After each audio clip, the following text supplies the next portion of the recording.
Hi, welcome back to the channel. So today we are going to create a mockup template. This template can be used by you again and again. So this can be used for visualizing an image in a room, like how it looks in a room, how it looks in a photo frame. So if you are trying to sell your photos on the website, it's better to create few mockups for the customers so that they can know how exactly the final image might look into it. So let me just show you one example what I have in my website. So here I have an image which I took in Masai Mara. So this image you see it has been framed into a photo frame. So that is done via mockup. So this mockup was created so that people can visualize how the image will look. So if I click on this, you can zoom in and see people can just know that how it looks in a frame, and you can also select the frame sizes from here and all. So this is a very basic mockup what I have done. There is an advanced level mockup as well, which I'll be covering later on. So let's start. So here I have an image. We can use it for a mockup. So there is a photo frame on the wall which is blank, so we can put an image in that. So mockup is mostly like you don't have to replace the image every time. So it's not like that you have to resize the image into this particular frame every time. So once you create a mockup, it is a kind of a template. So you can replace any image inside the template. So whatever image you replace it with, that will fit into the mockup. So let's see how it is done. So we can just create a copy of this background layer. So right click and duplicate layer. So maybe we can just rename it as face. And here we see that we have a white photo frame. So what we can do is we can create a rectangle for the same size. So what we can do, we can go to the rectangle tool and then make sure the stroke here, it should not have any stroke. So click on that, and under the fill you can select color. So here we can select a default color, that is a gray color. So that gray color is 808080,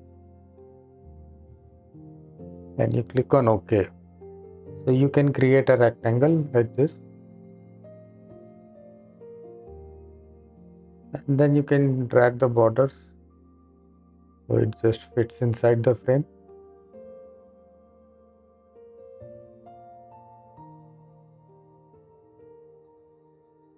So once you're satisfied that it looks good enough, maybe you can just try to zoom it and then try to fill it more perfectly. You can do that. You can spare some time, you can do that.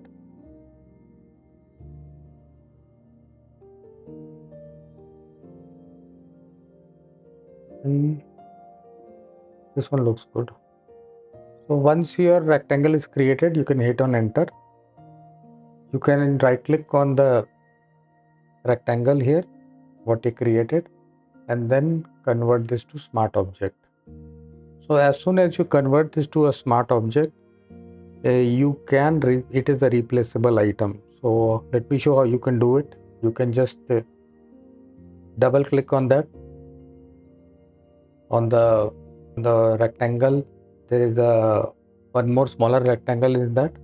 So you can double click on that, and it will open a new separate window. So once it opens a new separate window, you can replace this with any image you like, and whatever image you replace on this will be reflected back on the template, what you called as mockup template.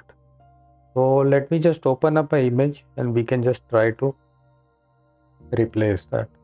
So I have an image here, so it has opened into a new tab, so I can just copy it and I can just paste it here. So you see the image is too big, so we can just press Alt T or Command T and then resize the image to fit into that window. So this looks good enough. So I can just press enter. Once you do that, you have to save this. So Command S or Alt S to save the Control S to save the this window, and then you can close this. You can close this as well. So as soon as you save it, you'll see the images appeared into that frame. So anytime you want to change the image, you can just go ahead and double click on this one.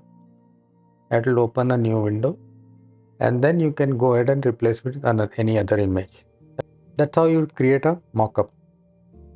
So we can do more things in the mockup. So if you see the image looks very flat right now, so we can add some kind of substance to the image, maybe a glow, maybe a glass effect.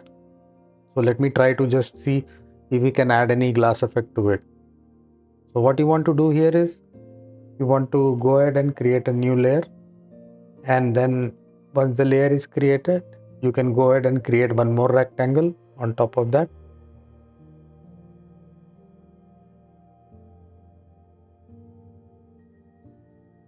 So this rectangle is created, and then you can just come here and hover your mouse here and press the Alt key or Option key in the Mac, and then left click, and it attaches to that particular rectangle. So we can rename the rectangle, this one as photo,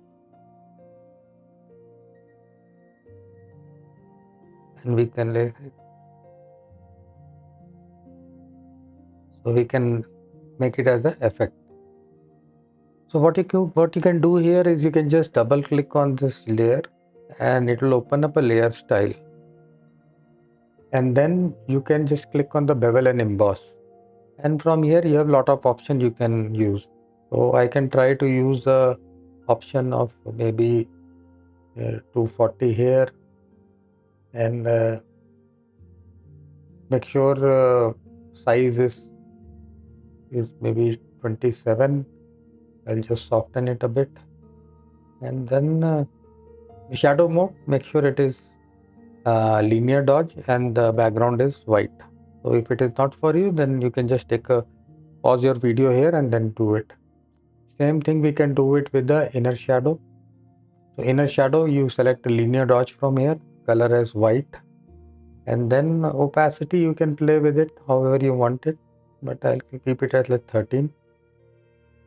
And inner glow, you can make it as a linear burn, and then opacity you can keep it as around 30-35. Coming back to the bevel emboss, when you go to glass contour, you can select any of that, so it will give you different kind of reflections.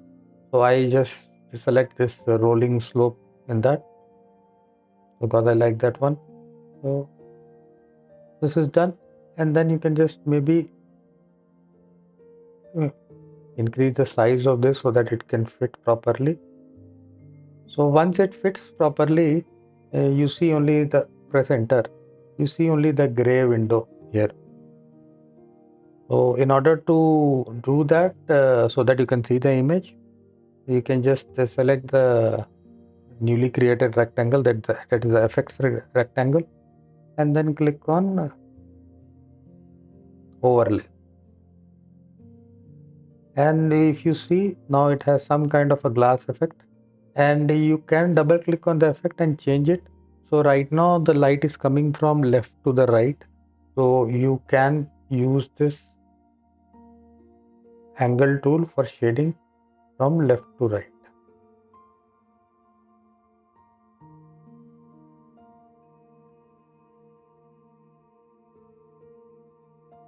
Or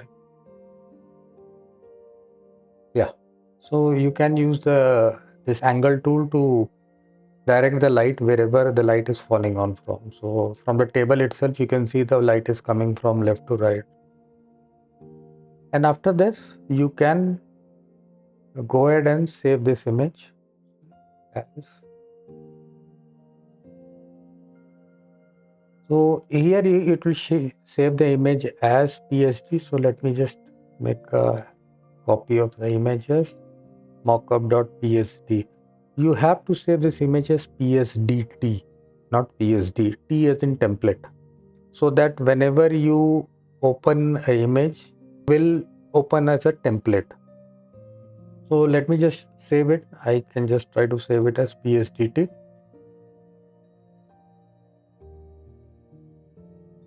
And once I close it, close all. So here you see that it has saved the image as mockup.psdt. So as soon as I double click on this image, you will see it opens as untitled one. So anytime you open an image, it will always open as untitled one.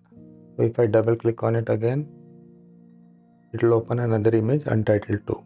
So now if you want to replace the image, you can just go to the photo, double click on it and replace the photo with whichever photo you like. So let me just try to find a photo which I will replace it again. So here I have another image. So what I can do is I can just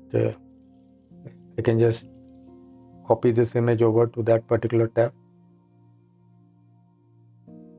So this is the rectangle, so I can just replace it here. And since the image is very big, press Command T or Alt T to resize the image to fit into that box. Looks good enough for here. And just to save it, and then I can do just save it. Once you save it, you'll see the image has been replaced. So you can repeat this process for a number of the images you want.